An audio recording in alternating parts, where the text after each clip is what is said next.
I do want to thank you guys for the love that you've shown me over these past few days. It really means a lot to me. Now let's get into today's scary story.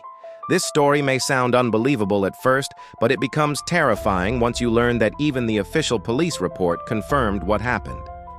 And years later, Netflix adapted it into the horror film Veronica. Let's go back to Madrid, Spain.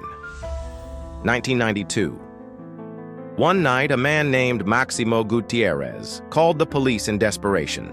He claimed that he and his wife were under attack, not by intruders, but by tall, faceless shadows moving through their home. At first, the officers didn't take him seriously. They suspected a prank or maybe stress. Still, they went to investigate. When they arrived, the house showed no signs of forced entry. No broken windows, no missing objects.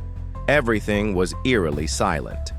The Gutierrez family was asked to come back inside. But as soon as everyone sat down, a thunderous bang shook the porch. The officers described it as the sound of a massive stone crashing and rolling across the floor. They rushed outside, but found nothing. Then, without warning, an armoire door swung open with violent force, nearly striking an officer in the head. The police searched for wires or tricks, but nothing explained the movement. Some officers were too shaken to stay inside. A few others remained, determined to understand what was happening. That's when Mr. Gutierrez revealed something darker, the strange death of his teenage daughter, Estefania. Years earlier, Estefania and her friends had been caught at school using a Ouija board. Their teacher angrily broke the board apart, shattering the glass piece used to guide the answers. Witnesses claimed a strange smoke escaped the broken glass and drifted into Estefania's mouth. From that moment, her health declined. She told her parents about shadowy figures appearing at night, crawling from her closet, surrounding her bed, sometimes even grabbing her. Doctors found no explanation. Then one night, she suddenly died in her sleep. No official cause of death. After her passing, the Gutierrez family began experiencing strange phenomena in their home. Objects moving, whispers in empty rooms, unexplained shadows. And now, in front of the police, the haunting returned. As Mr. Gutierrez spoke, screams erupted from Estefania's bedroom.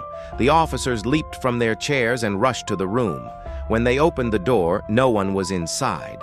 But the crucifix that had always hung on the wall was now on the floor, the wall behind it marked with deep scratches that hadn't been there minutes before. The screams continued.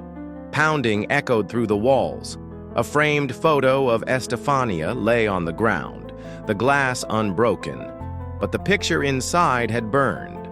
One officer noticed a strange crimson liquid oozing from the family's furniture, a substance no one could explain. Fear overwhelmed the officers.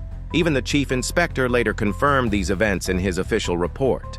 Their only advice to the Gutierrez family was simple: leave the house immediately. And they did. From the moment they moved out, the haunting stopped.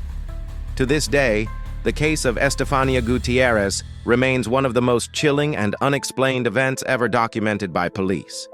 Now, although this story is very scary on its own, I think what makes it even scarier is that all of this actually happened. Yeah, this isn't some made-up story that I wrote.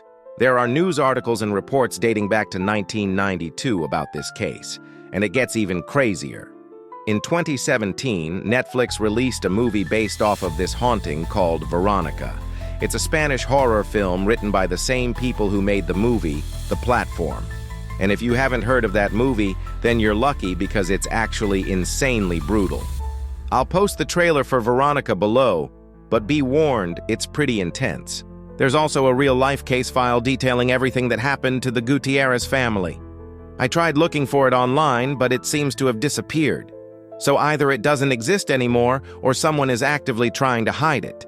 There are many details that the police left out of their report, including scratches on the walls that looked like human fingerprints, footprints that appeared overnight, and even demonic laughter echoing through the hallways. You might be wondering why I covered this case. Well, whenever something like this happens, I always wonder, is there any way to prevent this kind of haunting? In this case, it started with a Ouija board. Which brings me to my question. Should I try contacting the spirit of someone who has passed away? Some believe that after someone dies, their soul stays near those they loved, watching over them and protecting them. If this is true, then contacting the spirit of a deceased loved one could bring comfort or even guidance. However, others argue that attempting to communicate with the dead is dangerous and can invite malevolent spirits into our lives. Those who practice necromancy claim that souls are bound to the physical world by unfinished business, trauma, or a strong desire to communicate. By reaching out to the dead, we risk disturbing these souls and causing them to manifest in our reality. Additionally, there is the belief that the veil between the living and the dead is thinnest during certain times of the year, such as Halloween and the Day of the Dead. This means that it may be easier to contact spirits during these periods, but it also increases the risk of unwanted contact. Furthermore, some argue that attempting to speak with the dead is simply futile, as there is no guarantee that the spirit will provide helpful or accurate information. Instead, we may receive misleading or manipulative messages that only serve to confuse or harm us. Lastly, there is the danger of opening ourselves up to demonic influence. Demonic entities often disguise themselves as benevolent spirits and prey on those seeking to communicate with their loved ones. By inviting such entities into our lives, we risk inviting chaos, destruction, and even damnation. So should you try contacting the spirit of someone who has passed away? Ultimately, the decision of whether or not to attempt communication with the dead is a personal one. However, it is important to consider the potential risks and benefits before proceeding. What do you think? Do you know anyone who's ever used a Ouija board or tried to contact the spirits of their deceased loved ones? Let me know in the comments below. Lastly, I just want to say thank you to all of my new subscribers. It means a lot to me that you guys are enjoying the videos that I make.